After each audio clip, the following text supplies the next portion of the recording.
Hi everyone, it's Kathy. Thank you so much for joining me.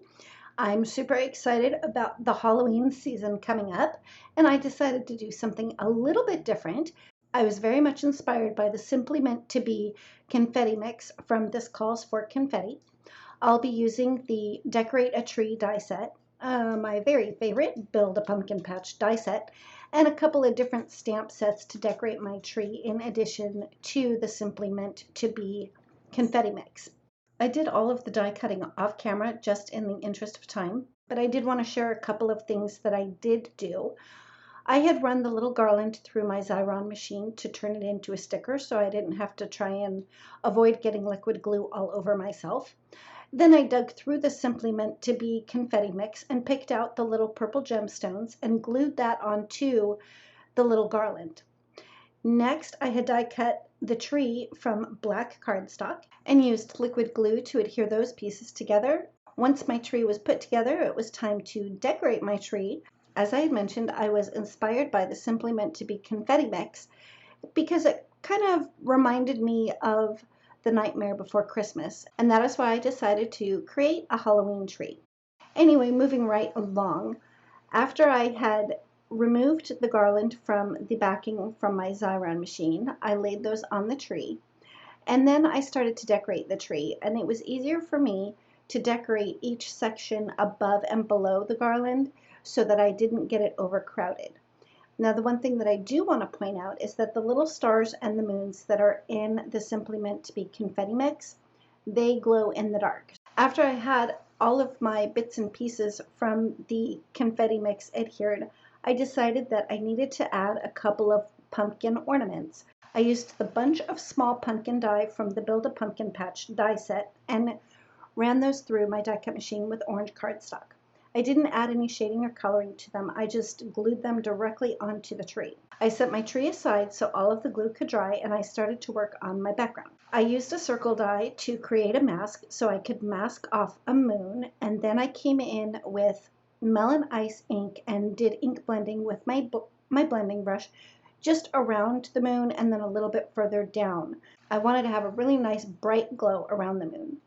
Then I came in with lime Ricky ink and blended out a little bit more. Then I came in with grass skirt ink and added a little bit of a darker green. Then I went back over it again with the lime Ricky ink, and yes, this is a whole lot of ink blending, but I wanted to make sure that it was nice and blended. The one thing about these inks is they look blotchy when you first start doing the ink blending, but once the ink dries, it levels out and the blotchiness goes away. Once I was done with the top part of the panel with the green inks, I brought in some Twilight ink to add a little bit of gray, and then I came in with blackjack ink and did a heavier hand around the outer edges. I finished up the bottom of that panel with the melon ice so that it would be brighter at the bottom. I removed the mask for the moon, and then I did simple ink blending with a couple of yellow inks just to have my moon have some color to it. Then I came in with a C1 marker and started adding in my little craters. I didn't overthink it, I just randomly started drawing in little splotchy splotches and then blended that out with C0 and C00. Once I was done adding the craters to the moon, I had die cut a grassy hill from the Grass and Cloud Edger die set, and I just used a piece of scratch cardstock, and then I came in with the blackjack ink to add some hills onto the very bottom of that panel. And then I darkened up the edge a little bit with the same blackjack ink along the bottom. Of course, I had to have some splatter, so I used my Zig Cartoonist pen and put some on an acrylic block, added a little bit of water, and then just splattered that over my background panel. I set that panel aside to dry completely, and once it was dry, I ran it through the Slimline Card Builder die set to cut that panel down to about 3 1/4 by 8 1/4. I used my tape runner to adhere the tree to my ink blended panel, and then I used my tape runner to adhere that panel to a piece of black cardstock that I cut just slightly larger than my background panel. For the pumpkins at the bottom of the tree, I added a little bit of shading with Copic markers, and then I used the micro pattern stamp set and the Halloween postage stamp set to add some texture to those pumpkins.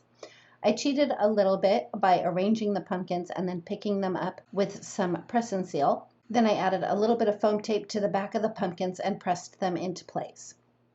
Next, I adhered that whole panel to my card base, which measures 3.5 by 8.5. And I couldn't resist adding just a little bit of shimmer to the pumpkin ornaments, so I used my Wink of Stella glitter pen for that. I realized that the bottom was kind of heavy after I was done, so I brought out the You're My Boo stamp set. I stamped the word Halloween and ran it through my scan and cut machine. I placed the word Halloween on the front of my card, just as a placeholder so I could stamp the word Happy. Once I stamped the word Happy, I used liquid glue to adhere the word Halloween, and that's it. That finishes up my card for today. And I'll be sure to have all of the products that I used listed in the description box below for you. Thank you so much for joining me. If you like this video, please give it a thumbs up. If you've not yet subscribed, we'd love it if you would. And don't forget to ring the bell so you're notified every time a new video is posted. Thanks again, and we'll see you next time.